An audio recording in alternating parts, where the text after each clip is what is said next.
Udah kah? Oke, assalamualaikum, selamat sore ya. Oke. Jadi sebelumnya aku mau uh, ingetin lagi nih ya. Kita ini kan deadline itu tanggal 10. Itu deadline benar-benar paling akhir itu tanggal 10. Jadi teknisnya nanti untuk penilaian itu, gue bagi penilaian jadi 4 segmen atau 4 aspek penilaian. 2 ini dipegang langsung sama mentor softdev. Jadi dipegang langsung sama gua, Aimer, dan Rehan. Yang kita pegang itu presentasi source code dan dokumentasi. Ya. Nah, ini ada bobot masing-masing segmennya itu. Paling gedenya itu di 2 ini, presentasi dan di acceptance test. Masing-masing 40 dan 30%. Nah, di mana nilainya itu nanti 28 dan 15. Nah, sebenarnya nih ya, di sini gue kemarin udah ngomong juga sama mentor yang lain, kita tentuin KKM itu di 25 ya, jadi setengah dari nilai maksimal nanti 50, setengahnya 25. Nah, kalau kalian bisa full mark di presentasi, bisa dapetin 28 di sini, secara otomatis ya kalian udah aman. Cuma kalau misal kalian dapetin misal 20 di presentasi dan di 5 di acceptance, itu juga udah termasuk udah aman juga, udah lulus. Nah, terus ya security sama dokumentasi ini ya bukan suatu yang bobotnya gede banget, masing-masing cuma 6 dan 1. Itu kalau digabungin itu cuma 7. Kenapa gue bikin kecil banget? Ini sebenarnya jadi dongkrak, jadi penambah nilai kalian. Kalau misal kalian nanti di source code itu masih kurang, di acceptance-nya kurang, nah paling nggak kalian bisa bagusin di 2 ini.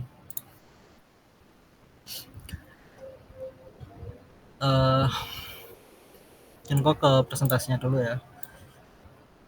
Ini ada yang gue nilai nanti, yang kita nilai itu presentasi. Ini soft skill kalian. Pastinya kalau kalian bisa ngebikin, kalian juga harus bisa ngejual. Maksudnya apa? Misal nih, ya percuma aja nggak sih kalau kalian kayak bisa bikin websitenya itu udah cakep-cakepnya, udah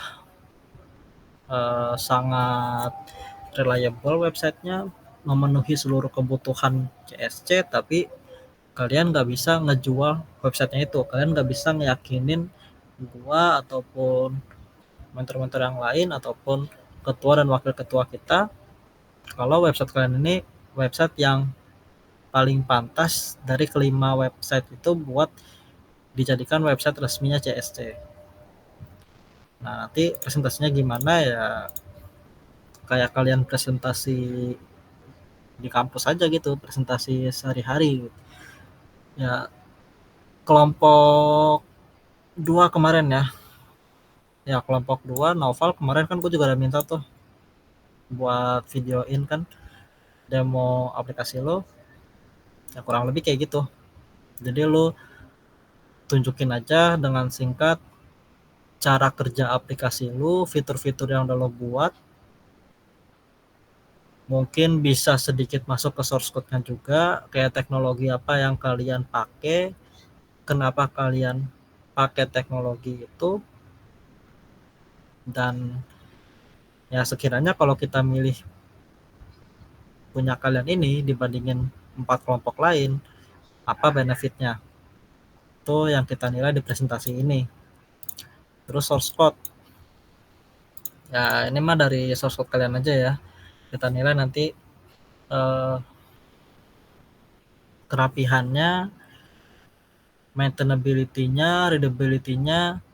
Jadi sekiranya nanti kita ngelanjutin proyek kalian nih, atau angkatan berikutnya 5-6 angkatan berikutnya mau nge-upgrade website yang udah ada atau nge-maintenance website yang kalian bikin ini, ya seharusnya mereka bisa dengan mudah mengerti source code kalian.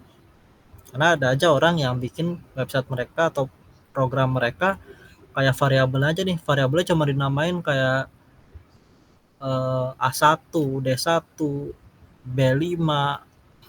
Mungkin yang dapat Pak Mauldi PBO ngerti tuh. Beliau kan kalau bikin variabel kan suka ngajak ribut ya, nggak jelas gitu variabelnya. Nah, kalau source code kalian nggak gampang dibaca, kita malah pusing sendiri, pastinya kita nggak bisa ngasih nilai yang bagus juga di situ. Terus implementasi fitur, ya ini paling kita nilai aja dari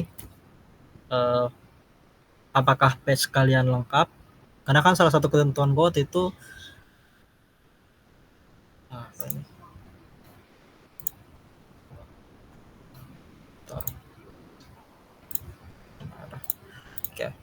salah satu ketentuan kita waktu itu kan kalian page-nya itu harus seminimalnya ada page yang di website CSC, ya kan, di sini. Nah, ada page ini mungkin nggak harus ada ini juga ya, kayak biasanya kan ada event, ada activity, kalian cuma salah satu tapi waktu dibuka salah satunya tuh isinya lengkap gitu. Misal event tapi di event ini ada farewell, ada seminar ini, ada gebiar. Intinya walaupun page-nya mungkin jumlahnya kurang tapi secara fungsionalitas ada semua. Terus kayak fitur form join us, fitur kontaknya ini semua ada. Nah, itu di situ kita bakal nilai implementasi fitur kalian. Terutama yang kemarin katanya mau bikin fiturnya tuh kayak real time chatnya customer service gitu kan, yang ntar ada bubble di kanan bawah, dipencet ngebuka chat gitu, quick chat lah ya, sama bisa dihubungin ke misal ke humas kita. Nah, kalau ada itu, nah itu jadi nilai di implementasi fitur.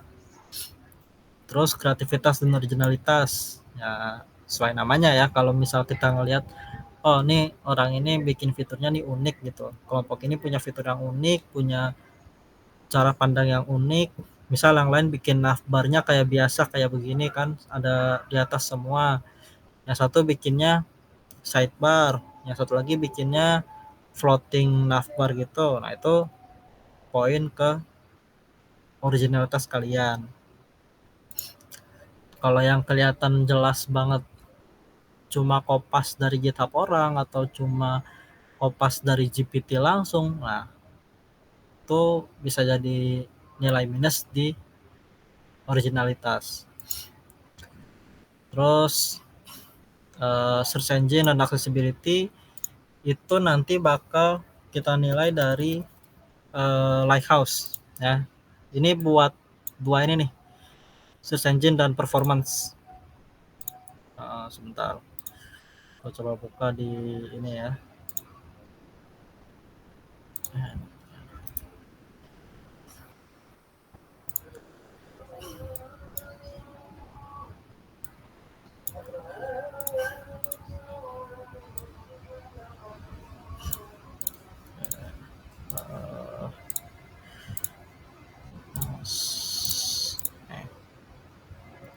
Nah, jadi di Chrome ini ada fitur Lighthouse bawaan dari Google. Kurang lebih config-nya kayak gini ya, navigation, desktop, semua kategori ini.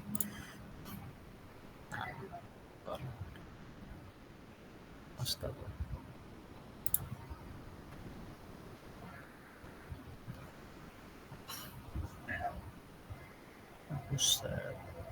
Nah ya, kita dapat nilai dari sini. Jadi apa sih? Oh ya, SEO accessibility. SEO dan accessibility kalian kita ambil dari sini. Jadi kita rata-ratain ya.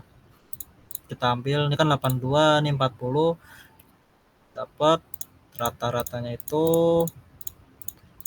6,1. Ya udah berarti nilai kalian nanti 6,1. Terus performance kalian di sini 97. Ya udah berarti performance kalian nanti dapatnya 9,7. Intinya buat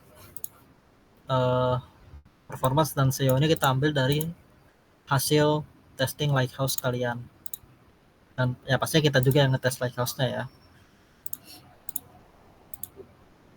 Oke, terus bug dan error ini simpel aja sih, intinya mah nanti kita bakal coba buka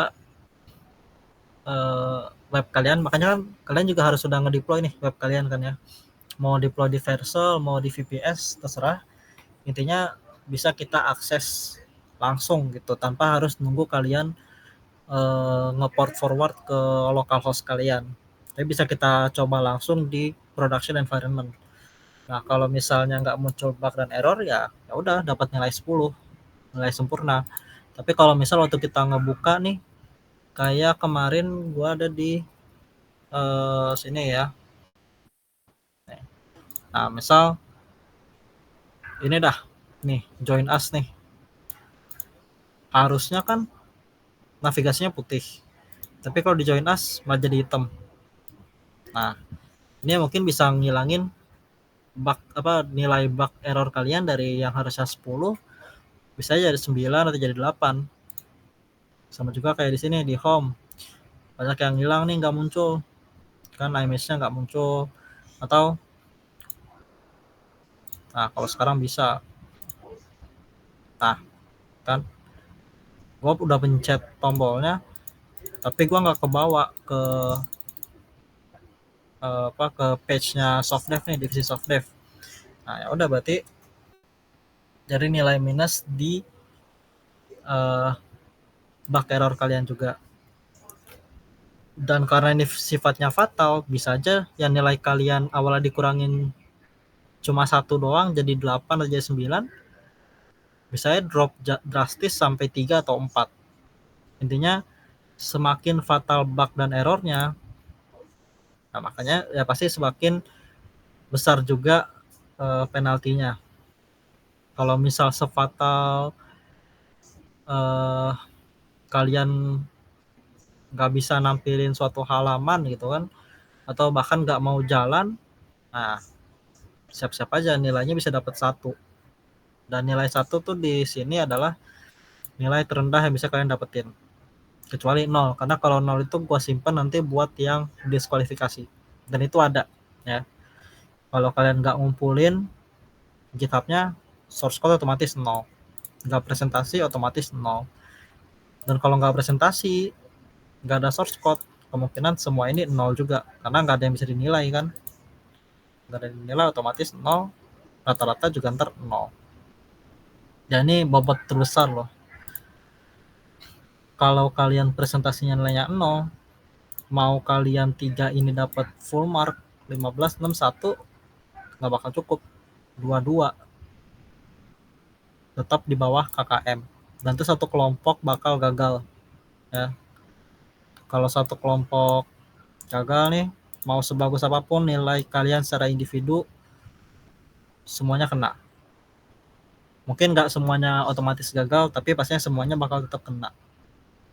Ada penaltinya masing-masing. Ya.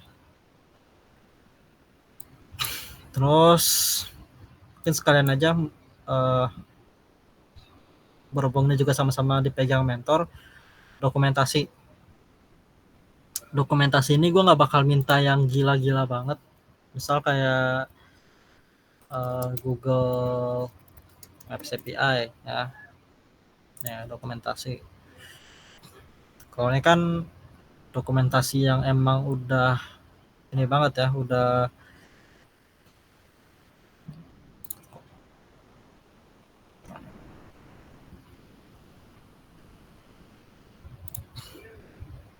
nah ini kan dokumentasi yang emang udah next level lah ya, udah bener-bener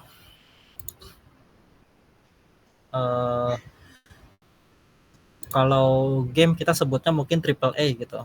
benar-benar udah punya service atau punya perusahaan atau proyek yang emang gede banget, yang skalanya udah sampai internasional. Dan ini dokumentasi yang menjadi dokumentasi ideal, lengkap nih, fiturnya ada, overview ada, service-nya ada semua, library ada, policy terms-nya ada semua.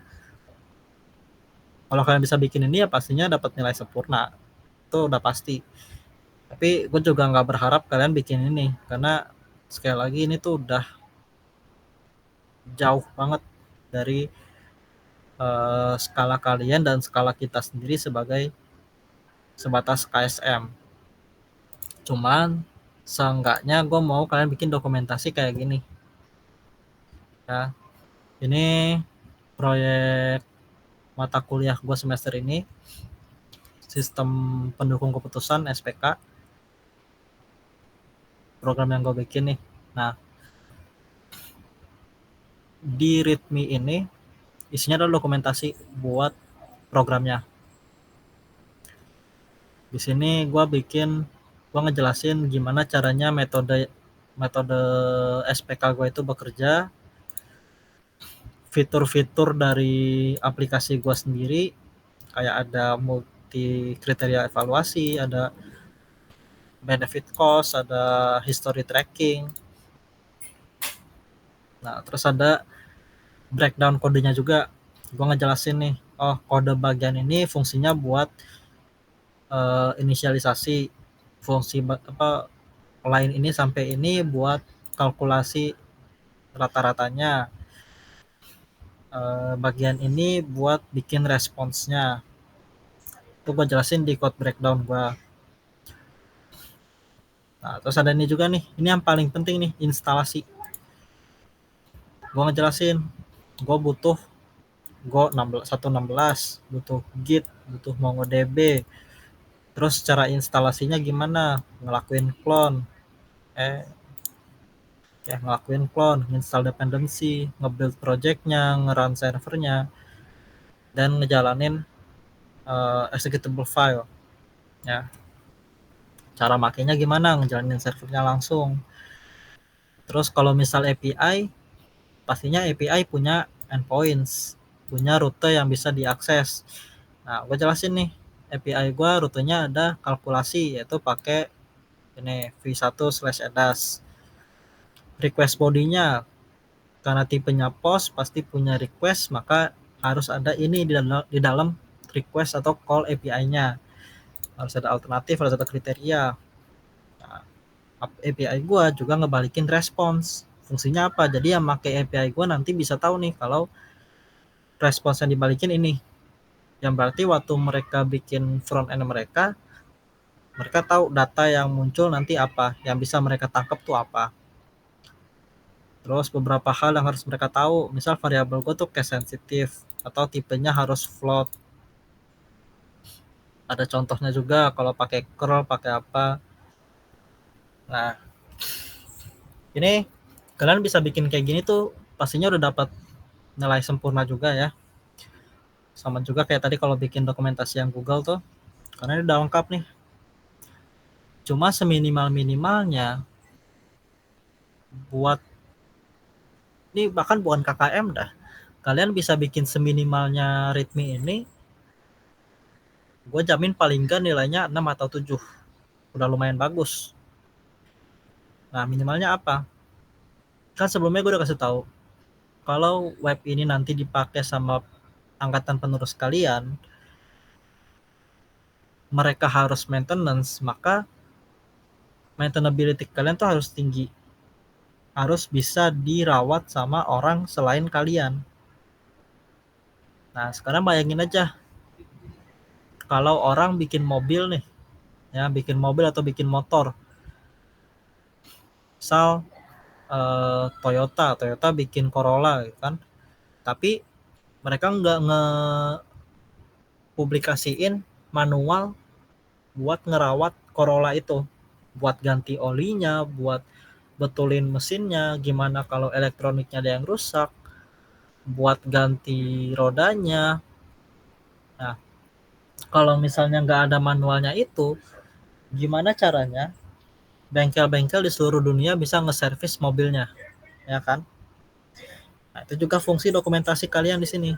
Jadi ketika nanti kalian udah nggak ngurusin lagi, yang megang bukan kalian lagi, dan websitenya kenapa-napa, maka ada orang yang bisa ngebetulin hanya dengan ngebaca dokumentasi kalian. Atau paling nggak mereka tahulah, oh di sini errornya adalah error kode sekian nih, 405. Atau kalian bikin throw error baru gitu kan, errornya misal error exception alpha. Nah, mereka bisa baca di dokumentasi kalian, error exception alpha ini adalah error di mana sekian ya kan. Uh, Errornya terjadi jika kondisi A terpenuhi. Maka cara betulinnya gimana? Cara betulinnya adalah dengan mengatasi masalah A tersebut. Nah, itu fungsi dokumentasi tuh. Jadi orang itu nggak usah lagi ngechat kalian langsung buat bisa langsung ngebetulin errornya itu. Nanti juga berlaku buat kalau mereka mau nambahin fitur baru. Oh, gue mau nambahin fitur komen nih. Kalau gue mau nambahin komen ini, gue harus masukin di mana? Apakah gue masukin di dalam model, di dalam controllers, di dalam routes, di dalam service? Kan nggak tahu kan kalau bukan yang bikin service ini isinya apa, routes ini isinya apa. Nah, kalau dokumentasi, mereka harusnya bisa lebih ngerti nih. Oh, kalau gue mau masukin comments, gue bikin folder baru namanya utils. Ntar gue simpan di situ, terus gue panggil di semua komponen gue. Nah, kan bisa jadinya kan. Tuh. Jadi seminimal-minimalnya adalah ada bagian untuk instalasinya, karena juga sekali lagi nggak semua orang bisa langsung install. Di sini sendiri tuh gue udah jelasin harus ada Go, harus ada Git, dan harus ada MongoDB. Git oke. Tapi gimana kalau orangnya makanya kayak Go 1,14 atau Go 1,12? Kan gak memenuhi tuh, bisa bikin error. Sementara kalau gini kan jelas. Oh, kalau gue mau nginstal, gue perlu Go 1.16. Kalau next misal, oh gue butuh next 14. Karena kalau next 13, next 12, dia masih pakainya page router, belum pakai app router. Otomatis error. Karena gue harus butuh pakai next yang terbaru yaitu next 14. Tuh. Jadi ada instalasi dan ada cara menggunakan juga. Ya, dua ini yang paling penting nih. Dua ini minimalnya dua ini ada. Itu instalasi dan penggunaan. Oh, gue udah install. Cara jalaninnya tinggal buka executable filenya atau tinggal jalanin npm start. Ya udah. Terus nanti waktu jalan dia buka di portnya 8080 atau port 3000. Tuh. Itu buat dokumentasi. Nah, nanti juga kita nilainya setiap mentor bakal ngasih nilai yang dimana rata-ratanya itu dipakai buat nilai kalian. Ini semua gini ya, semua yang dipegang kita, bukan semua yang dipegang kita, malah semua ini kecuali security test itu kita ambil dari rata-rata. Jadi biar nggak begitu bias juga, biar lebih adil ya. Nanti nilai gua, nilai Aymar, nilai Raihan tuh dirata-ratain. Itu nilai akhir kalian. Oh. Oke, sejauh ini buat presentasi sama dokumentasi ini ada yang mau tanya nggak nih? Sebelum gue masuk ke dua segmen lainnya. Oke, Noval. Bang, buat yang presentasi itu cukup ketua aja atau ini juga anggotanya? Oke, presentasi pokoknya harus ada yang presentasi ya. Mau ketua, mau anggota, pokoknya harus ada yang presentasi. Tapi gue harus ingetin nih, kan nggak harusnya nggak semuanya lo yang pegang, ya kan? Mungkin ada fitur-fiturnya yang megang tuh anggota kelompok lo yang lain. Nah, lebih baik kalau anggota lo tetap ikut. Nanti waktu presentasi kalau dari awal sampai akhir yang ngejelasin cuma satu orang nggak apa-apa, cuma kan kita bakal nanya-nanya nih. Nah kalau lu nggak kalau lu bukan lu yang bikin dan lu nggak bisa jawab, kita bakal ngurangin nilai presentasi seluruh kelompok lu. Jadi lebih baik lagi kalau yang bikinnya itu juga ikut. Jadi kalau misal lu nggak bisa jawab, nah yang ngerti ini anggota lo yang lebih ngerti bisa nimbrung, bisa bantu jawab. Nah, cuma untuk seminimalnya ya pokoknya ada yang presentasi aja. Oke bang, kasih bang. Oh ya, jadwal presentasinya uh, mungkin defaultnya tanggal 10 ya. Cuma gue sebenarnya gue masih nungguin jadwal pengambilan marksheet nilai juga, karena maksud gue gini, kalau misal kalian udah ngambil marksheet itu kan secara resmi udah masuk libur di PNJ ya, di TIK tuh udah libur. Gua nggak maunya tuh waktu libur kalian dipakai buat presentasi. Nah makanya kalau bisa sebelum marksheetnya itu atau selambat-lambatnya tuh hari H-nya pengambilan marksheet. Misal ngambil nilai itu pagi atau siang lah, jam 12, jam 1. Nah mungkin malamnya habis sisa kita bisa presentasi. Cuman gue juga masih nunggu nih karena kelas gue sendiri belum ada pengumuman apa-apaan. Mungkin nanti kalau kalian udah ada pengumuman dari dosen kalian masing-masing bisa diinfoin aja ya kapan jadwalnya. Oke, selain ini apa? Ada lagi nih yang mau tanya nih tentang presentasi sama dokumentasi?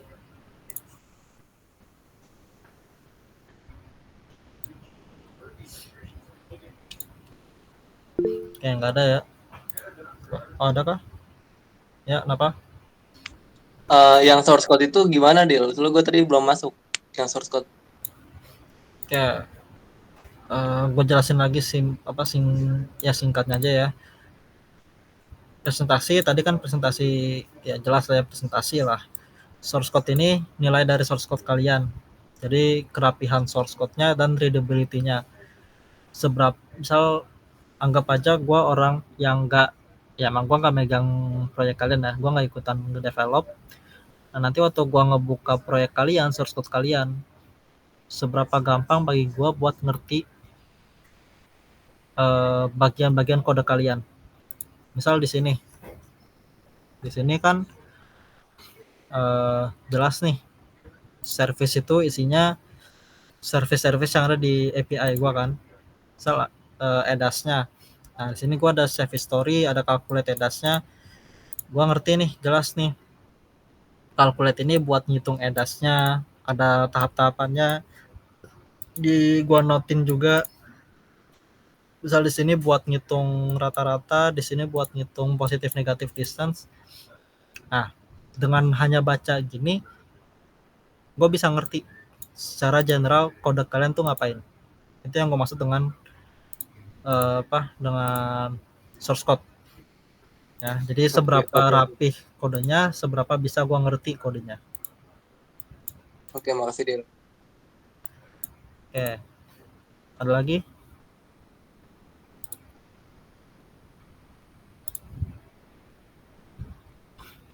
Nggak ada ya. Kalau gitu langsung aja ke dua ini, acceptance sama security.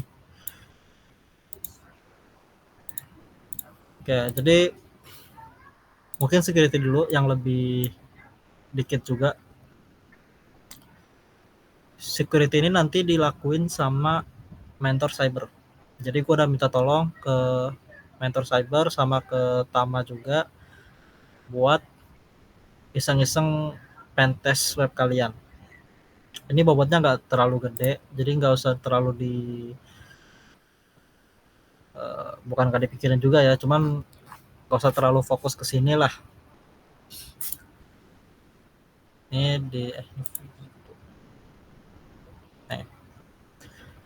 jadi nanti itu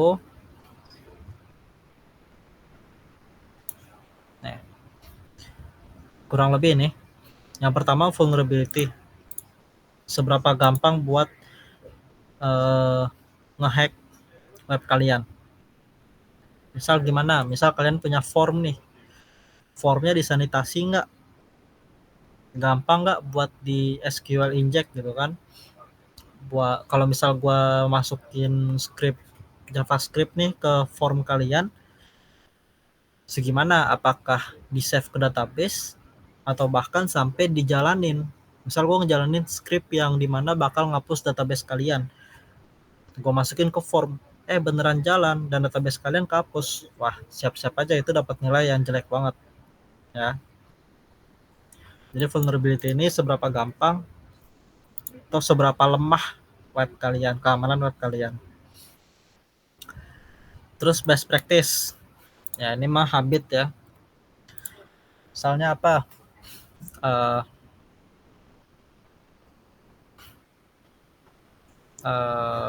Misal praktik pengkodeannya nih, yang mungkin yang paling jelas saja langsung .env. Kalau di sini kan env example, gue cuma masukin kayak ini doang kan, enter MongoDB URL di sini, enter database di sini. Kalau misalnya di download orang, dibuka publik, nggak apa-apa, bodo amat. Emang mereka mau ngapain sama teks gini doang kan? Cuman misal mereka berhasil ngemasukin nggak sengaja nge-publish file env dari KMPN kemarin. Di situ kan ada email sama passwordnya, email resminya KMPN. Terus ada API key-nya juga, ada database URL-nya juga, database password-nya juga, ada secret key-nya juga. Yang berarti apa? Kalau misal data itu bisa diambil orang, bisa dibaca orang, wah salam. Gampang banget diretas kan. Nah, makanya best practice-nya gimana? Pakai namanya gitignore. Sini kan ada nih, masukin .env. Sebenarnya kalau misal kalian ngegenerate aplikasi pakai Next, dia secara otomatis pasti ada di generate juga gitignore-nya. env-nya di generate juga, berarti ya defaultnya harusnya nggak masalah. Cuman bisa juga misal nih, nah penggunaan env itu sendiri, karena ingat kalian pakai env itu biar variabel-variabel penting ini nggak gampang diambil di database-nya, apa di source code-nya. Misal nih gua ke database.go, ada nggak sih?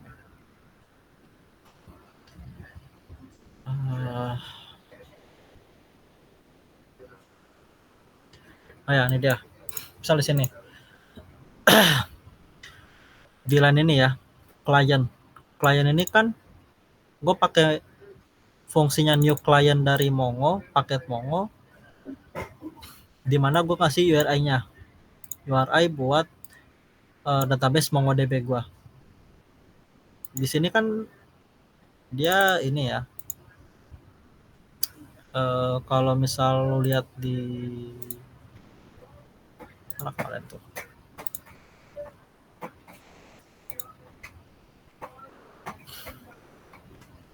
di mainnya.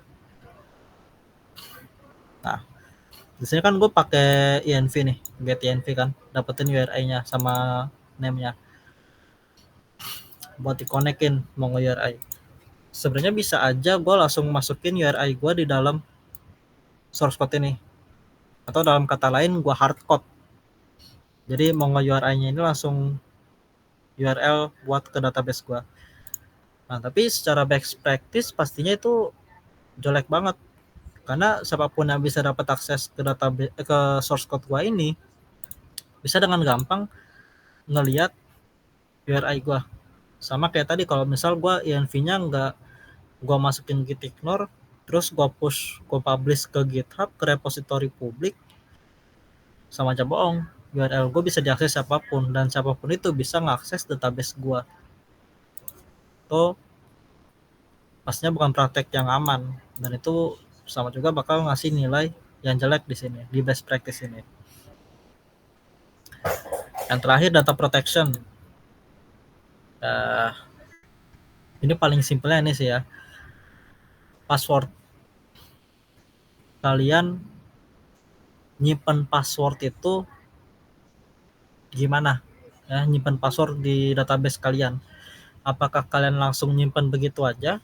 Misal kayak mungkin kalian masih ingat ya, website Pemira tahun kemarin tuh. Ini skandal ya masuknya. Skandal TIK. Wah, itu di angkatan gue lumayan panas juga. Password yang disimpan tuh langsung begitu aja. Jadi kalau kalian dapetin akses ke database-nya, kalian bisa dengan gampang login ke akun manapun. Kenapa? Karena disimpan langsung gitu aja. Misal password gue nih password 1234. Ya udah, di database-nya gitu, disimpan password sama dengan password 1234. Dia nggak dinamanya di hash ya. Ada kalau gue suka pakai Bcrypt. Misal gimana? Misal pin password 1234 nih. Gue generate hash. Nah, ini dia. Seharusnya yang disimpan di dalam database lu tuh ini. Jadi kalaupun database lu itu kena hack, datanya keambil semua, ya udah. Tetap aja nggak bisa login dengan gampang ke akun lu karena datanya udah di hash. Dan lebih bagus saya malah kalau dienkripsi ya, cuma kan itu advance cryptography itu sampai sana lah. Kalian udah bisa nge-hash password ini, udah dengan baik ngejaga privasi pengguna, itu udah nilainya udah bagus banget. Atau bisa juga nanti gue serahin ke ini ya. Ini kan kalau di total ini 3 ini totalnya 30. Nah, ini buat nilai security kalian. Tapi gue juga ngasih ke tester security ini yang tadi udah gue bilang tuh dari mentor cyber security. Mereka bisa aja langsung ngasih nilai langsungnya nih 1 sampai 30 dari segi overall security kalian. Kalau menurut mereka nilainya bagus,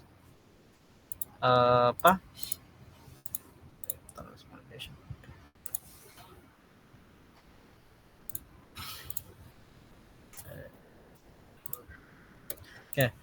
Jadi kalau misal nilainya bagus, mereka mau ngasih 30 langsung silakan. Nah, ini nilainya bisa juga gue pakai di sini. Yang nanti balik lagi ke matriks penilaian, dikonversi 30 ini nilai totalnya bisa dapat 6. Gue juga udah bilang tadi kan, kalau security test sama dokumentasi ini bukan fokus utama, nilainya kecil, tapi tetap jangan kalian anggap remeh juga, karena bisa aja 7 poin ini nih jadi dongkrak kalian. Misal kalian dapat presentasinya tuh cuman 20, acceptance-nya 0. Nah, paling nggak kalau 2 ini dapat 7 kan, bisa dimasukin ke dalam presentasi ini 27, dapat nilai kelulusan. Jadi nggak usah terlalu ditakutin sampai semuanya difokusin langsung ke security-nya, pakai semua protokol security terbaru gitu ya, enggak. Cuma minimal ya nggak kayak inilah, nggak kayak pemerintah atau nggak kayak web PNJ sendiri yang gampang diretas, gampang diambil datanya, nilainya udah bagus, bisa buat dongkrak nilai akhir. Nah, terakhir acceptance test sama juga bakal gue lempar ke orang lain. Lebih tepatnya nanti form ini bakal gue kasih mungkin pertama-tama gue kasih ke beberapa orang dulu ya, ke mentor-mentor yang lain, ke humas, intinya ke staff-staff CSC. Kalau misal datanya kurang, nah mungkin bakal gue lempar lagi nih ke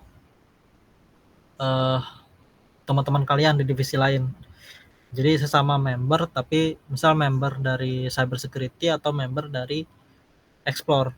Kenapa? Karena kan balik lagi ke tujuan awal kita di sini kan bikin web yang buat dipakai sama seluruh member CSC ke depannya. Penggunanya member CSC semua atau pengurus-pengurus CSC. Nah, berarti nanti yang ngisi form ini juga pengurus atau member CSC.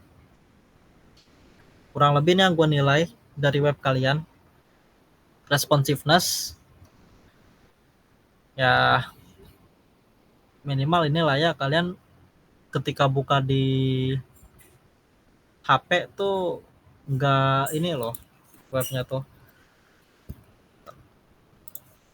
minimal nggak ngeklip gitulah.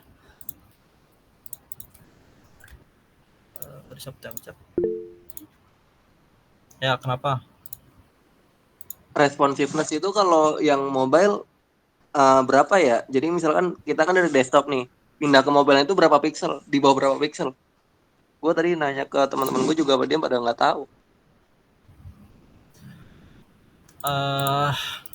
Ini aja sih, bentar. Kalau ada Tailwind Bootstrap juga setahu gue ada tuh. Jadi ketika dia ukurannya misal di atas medium atau di atas large, nah dia bakal berubah ya. Cuma kan itu kan juga nggak semua HP sama juga. Paling yang bisa gua bilang gimana ya?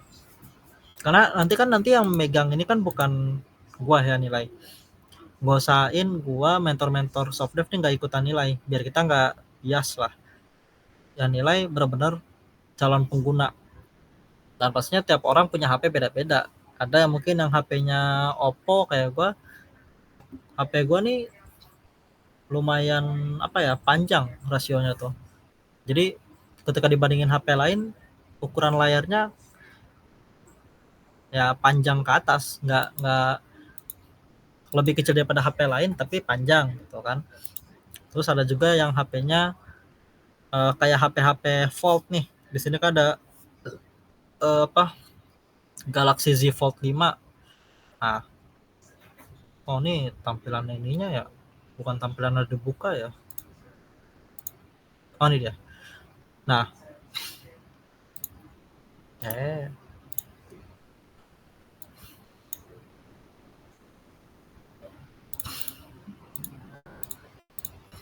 nah ya. Nah, kan kalau di continuous, kalau di folded, nah ini dia. Jadi pastinya tiap HP punya resolusi dan aspek rasio yang beda-beda. Itu nggak bisa gua kontrol juga. Kalau mau aman, ataukah ambil yang menurut lu HP-HP atau rasio yang normal lah. Ya ini kan Galaxy A51 banyak yang make kan. Terus eh, banyak yang make dan ukuran layarnya sendiri tuh nggak begitu abnormal gitu. Nah, udah, kalau mau pakai ini silakan. Mungkin responsiveness-nya nanti juga tiap responden beda-beda. Cuma kan itu juga fungsinya kenapa gua mau respondennya banyak. Kalau bisa bahkan sampai 2 digit. Sampai 20 orang, sampai 30 orang. Kenapa? Karena semakin banyak orangnya, harusnya biasnya makin berkurang. Karena kita nanti semua itu ngambil rata-ratanya. Ya, rata-rata dari semua responden. Jadi bisa aja beberapa orang yang misal pakainya uh, iPad Pro buat ngetesnya atau pakainya Galaxy Z Fold, ya harusnya data mereka nggak terlalu ngepengaruhin nilai lo nanti. Cuman sekali lagi itu jujur aja sedikit di luar kendali gue juga, karena gue juga nggak bisa maksa mereka, oh lo kalau ngetesnya harus pakai HP sekian, nggak bisa juga kan. Jadi kalau mau paling aman, pakai aja yang menurut lo paling umum dipakai sama orang tuh.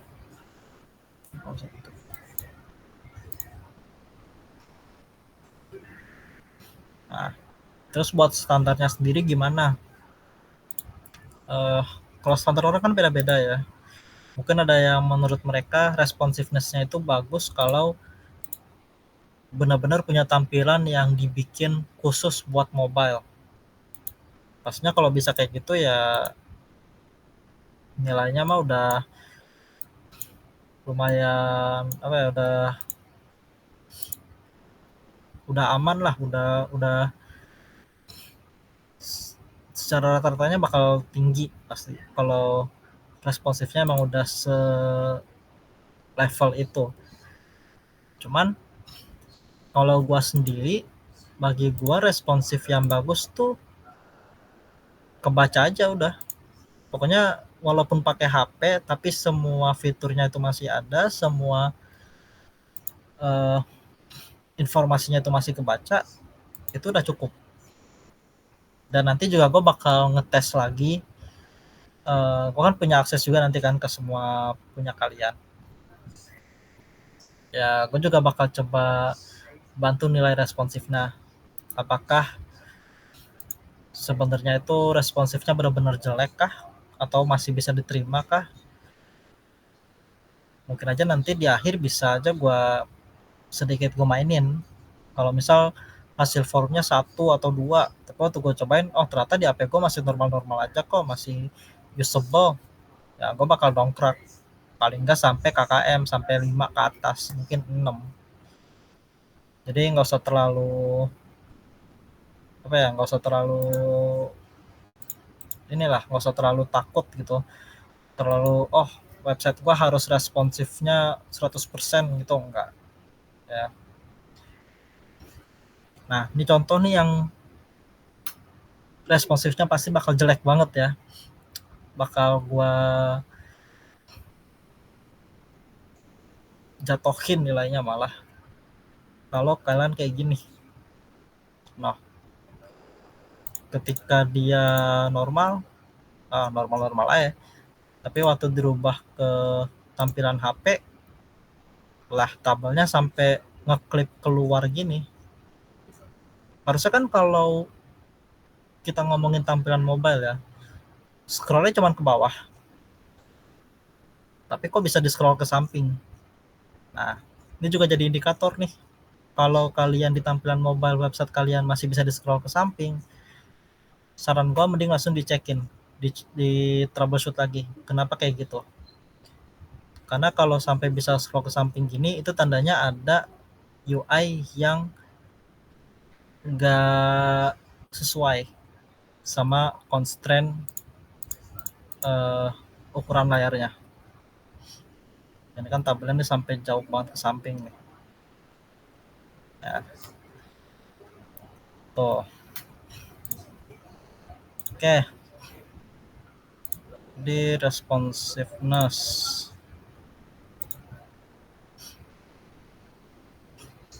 Nah, design quality ya,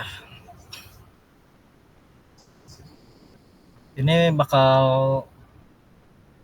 sebenarnya ini acceptance test ini kan agak bias juga ya, agak bias per responden.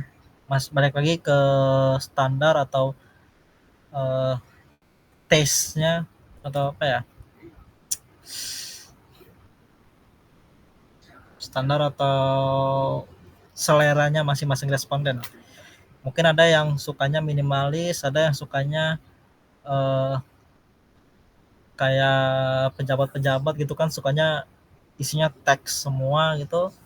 Nah, ya saran gue sih kan nggak usah terlalu pikirin orang ini bakal maunya gimana, orang itu maunya gimana, nggak usah. Bikin aja menurut kalian bagus. Karena sekali lagi form ini bakal gue lempar ke sebanyak mungkin responden. Jadi seharusnya nilainya itu lumayan rata, lumayan objektif. Nggak ada nilai yang terlalu bias. Cuman yang penting ini ada brand CSC ini. Kalau kalian web CSC, pastinya web itu harus bisa nunjukin, oh ini web punya CSC. Misalnya gimana? Misal warna nih. CSC kan warnanya kan biru kuning gitu ya. Biru tua, biru muda, kuning gitu. kuning-kuning kehijauan gitu. Nah, udah berarti usahain warnanya tuh pakai itu. Jangan warnanya merah atau warnanya hijau Tosca kayak warnanya e-learning gitu kan, warnanya PNJ. Jangan. Karena kan ini web buat CSC, bukan web buat PNJ. Terus user interface UI UX, kemudahan navigasi ya. Misal ketika kalian buka aplikasi kalian, website kalian, misal gue buka website kalian nih, gue pengen gabung ke CSC. Nah ya udah di navigasi ada tuh join us. Gue pencet itu, langsung dibawa ke halaman pendaftaran, langsung isi formnya. Itu user experience yang bagus banget. Karena satu kali klik udah sampai. Cuman bayangin kalian buat daftar itu, kalian harus pertama-tama datang ke About Us. Terus di halaman About Us harus buka lagi pendaftaran. Di pendaftaran kalian nemu paragraf sampai 50 baris. Di tengah-tengahnya baru kalian bisa nemuin tombol buat buka formnya. Terus udah buka formnya, ternyata kalian diarahin lagi ke Google Form. Nah itu user experience yang buruk banget kan, karena butuh banyak klik, butuh banyak redirection buat sampai ke tujuan kalian. Jadi di sini fokusin di UX-nya. Kalau UI kan sama juga kayak design quality. Selama UI-nya oke-oke aja, nggak terlalu ya, patokannya jangan bikin kayak website pemerintah dah yang isinya teks semua. Pokoknya masukin aja yang informasi-informasi yang penting, yang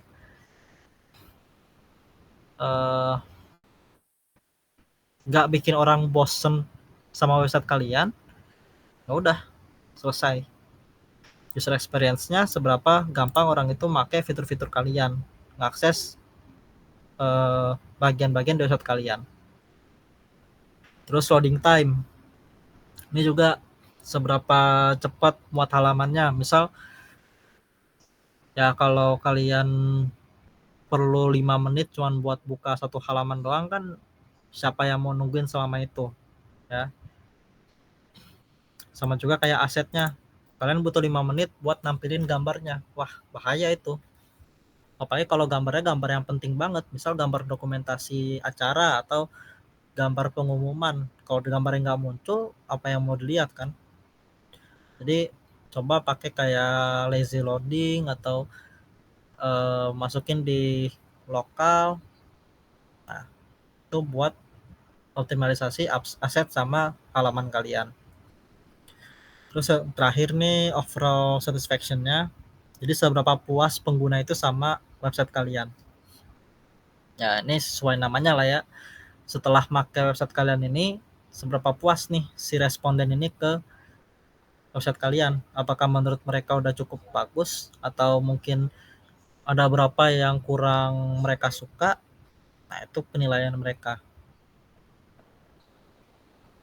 Tuh. Oke, itu buat acceptance test. Ada yang mau tanya nggak nih dari ke-5 kriteria penilaian acceptance ini?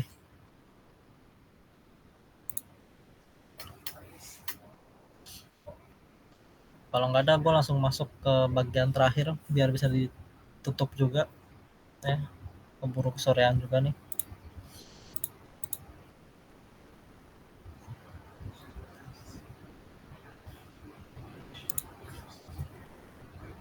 Oke, kayaknya nggak ada ya.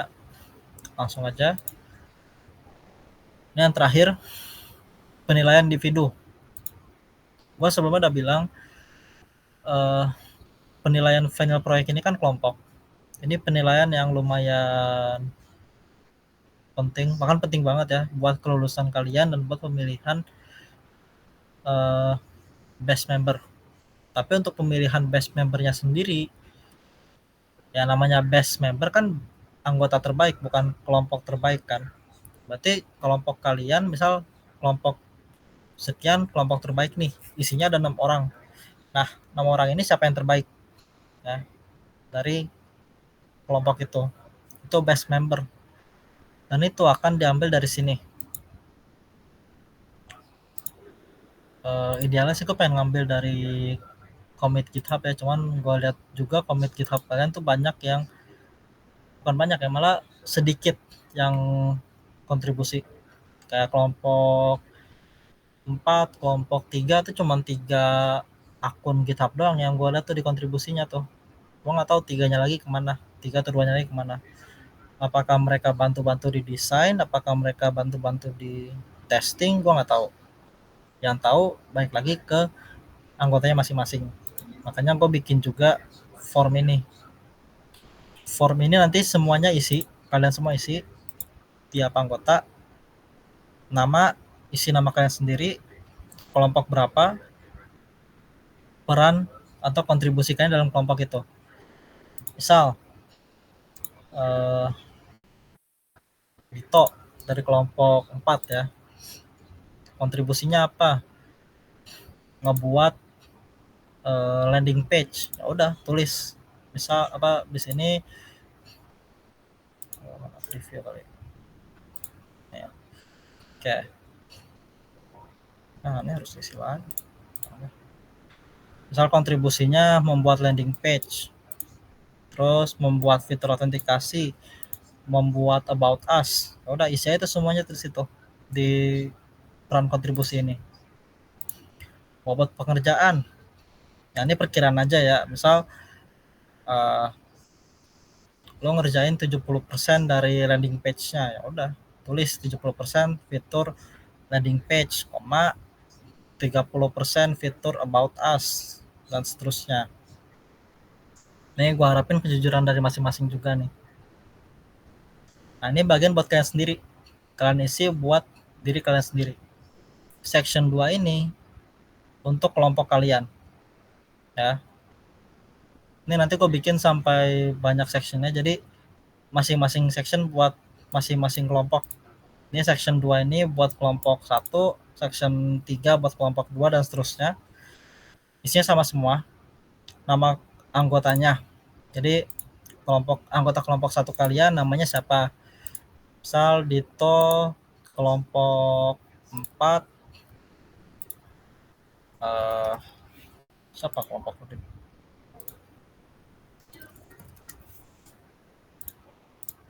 Arya. Ya, misal Arya nih. Ya udah, berarti masukin anggota kelompok 1 Muhammad Arya Maulana. Peran dia di dalam kelompok lu apa? Misal dia ngebantu bikin form pendaftaran anggota baru.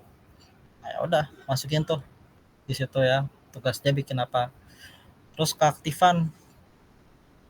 Dia di kelompok lu tuh seberapa aktif sih? Nggak aktif sama sekali kah satu? Atau aktif banget sampai lu nya harus ngejar kah? 10 berarti kan?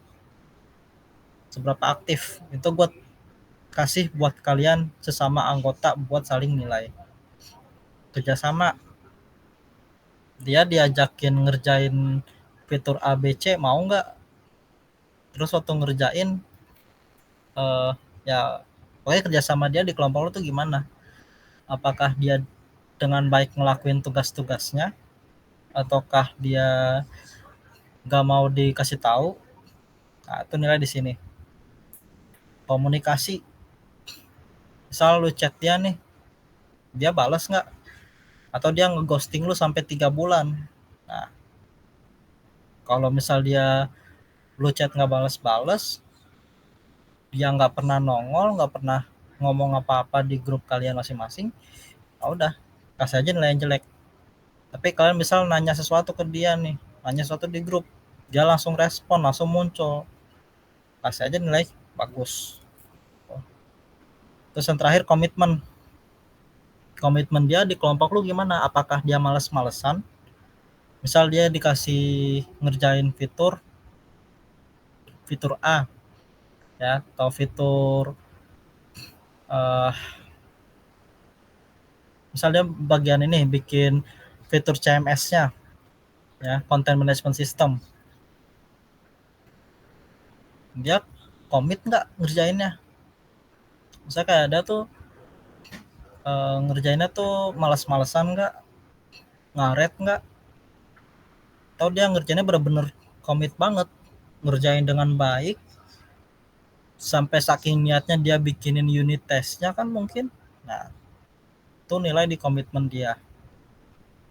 Ini fornya belum selesai, cuma nanti ini aja kali. Nah ya, kurang lebih gini.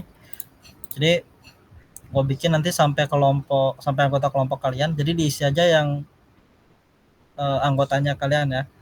Misal kalian nih di kelompok kalian tuh isinya 6 anggota termasuk kalian. Itu kan kelompok 1 sama 2 tuh isinya 6 anggota ya.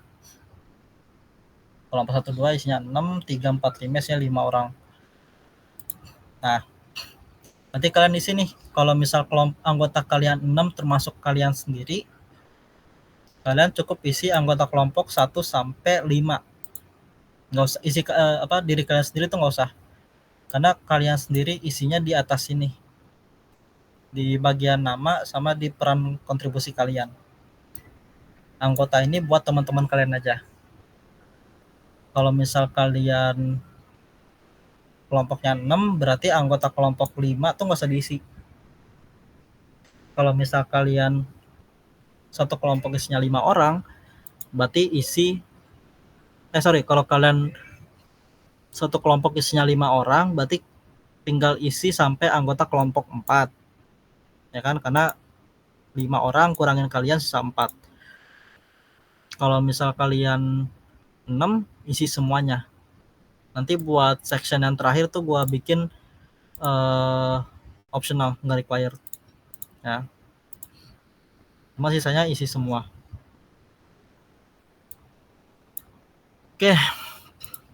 Mungkin kurang lebih itu aja ya. Penilaian individu sama penilaian final kelompoknya. Sekali lagi gue ulangin, timeline-nya itu defaultnya tanggal 10. Tapi gue juga mau lihat nih, kita marksheet itu pengambilan kapan. Kalau bisa gue nggak pengen ngelewatin tanggal pengambilan marksheet. Kenapa? Karena sekali lagi kalau misal udah ngambil marksheet itu kan udah masuk waktu libur. Gue nggak mau ngambil waktu libur kalian buat presentasi. Kalau misal sebelum ngambil marksheet kan kalian masih ada kewajiban buat standby di Jakarta kan, di Jabodetabek, buat siap-siap kalau harus offline ke kampus buat ngambil nilai. Tuh. Dan tadi lagi buat masalah presentasi, cukup 1 orang presentasi, tapi kalau bisa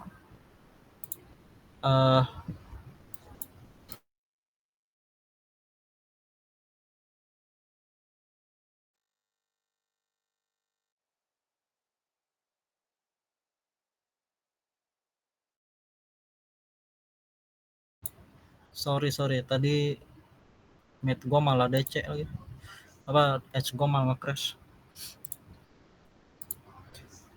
Oke, tadi saya mana? Ya, tadi buat presentasi itu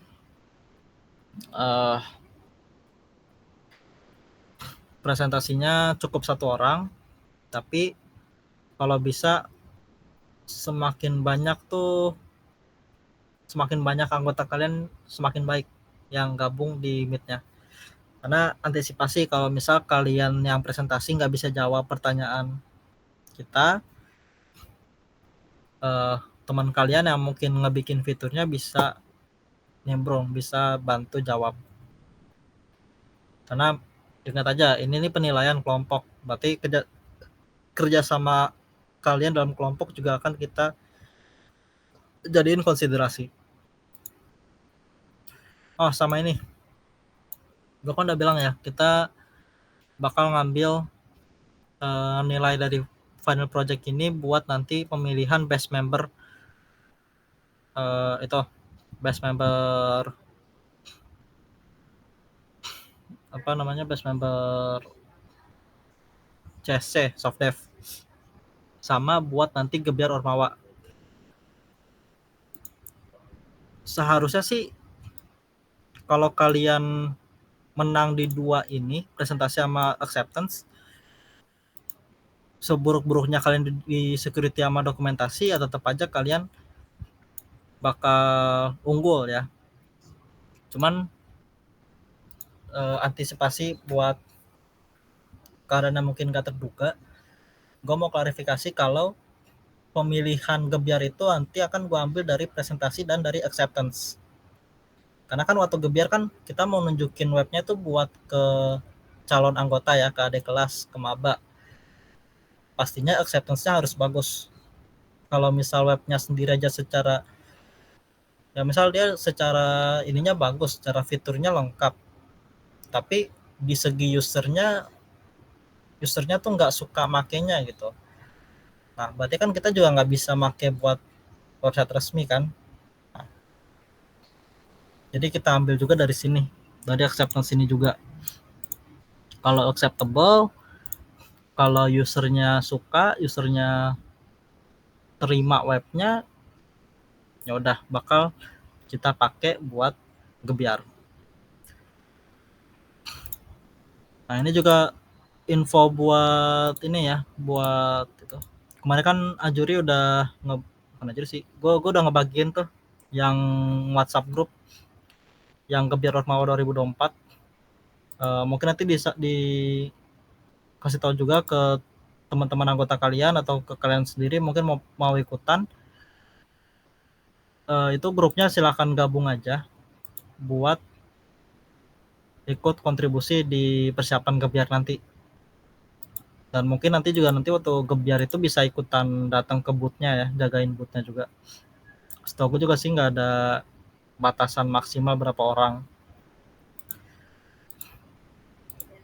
Nah, dan pastinya kalau kalian project kalian keterima nih, web kalian dipilih jadi yang terbaik, dipilih buat gebyar, ya kalian sebagai yang buat harus ikut juga dong. Ya. Nah, jadi siap-siap aja nih kalau misalnya keterima, kapan ya pengumuman ya, 17 lah ya. Gue coba 17 tuh kok bisa udah diumumin siapa yang menang, siapa yang terbaik. Nah, itu siap-siap aja buat tampil di gebyar nanti. Ya. Nah, oke. Mungkin itu aja ya teknis penilaian. Tanggal 10 itu presentasi. Kalau bisa sebelum tanggal 10 juga kalian udah deploy website kalian. Pastinya waktu presentasi nanti itu udah harus di-deploy, udah bukan localhost lagi. Jadi gua, Aymar, dan Rehan tuh bisa ikut ngebuka website kalian di internet, di browser, tanpa harus nunggu localhost kalian lagi di port forwarding. Jadi gue saranin tanggal 8, tanggal 9 tuh udah di-deploy, udah masuk production. Terus kelompok 5 juga nih belum ngumpulin GitHub-nya, jangan lupa. Karena kayak tadi gue bilang, kalau misal kita nggak punya akses ke source code kalian, siap-siap aja nilainya 0.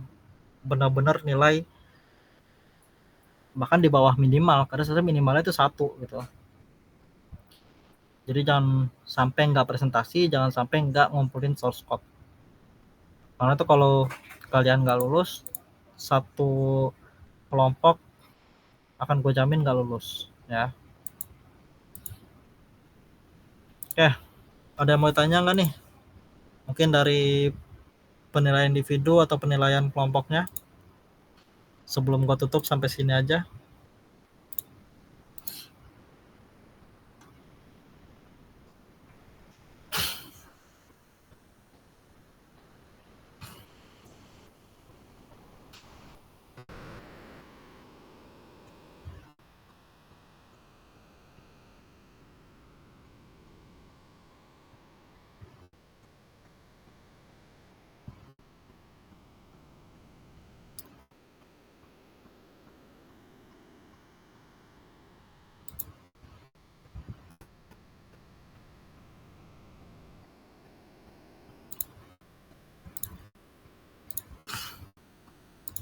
Oke, kayaknya nggak ada ya.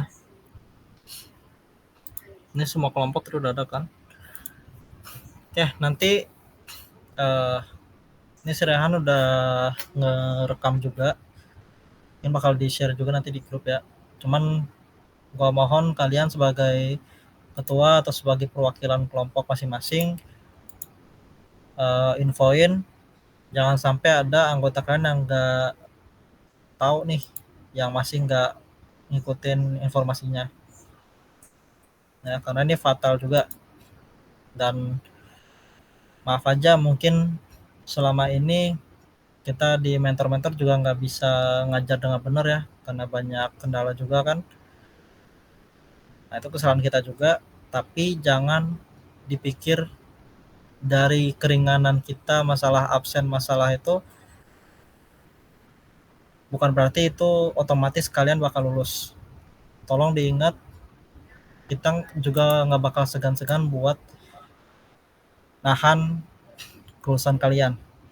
Kalau misal proyek ini kalian nggak menuhin KKM 25 tadi, siap-siap aja sertif kalian nanti tuh nggak bakal terbit ya, atau bahkan ya pokoknya nggak bakal terbit lah, dan kemungkinan juga nggak bakal ada kesempatan lagi tahun depan buat ngulangin lagi ya. Oke, mungkin sampai sini aja, udah setengah 5 juga, biar nggak terlalu sore. Mungkin yang mau asar bisa sholat asar, yang masih di kampus bisa pulang. Gua tutup sampai sini. Makasih banyak yang udah datang, ketua-ketuanya. Kalau itu wassalamualaikum warahmatullahi wabarakatuh. Waalaikumsalam warahmatullahi wabarakatuh. Terima kasih Bang. Makasih Del.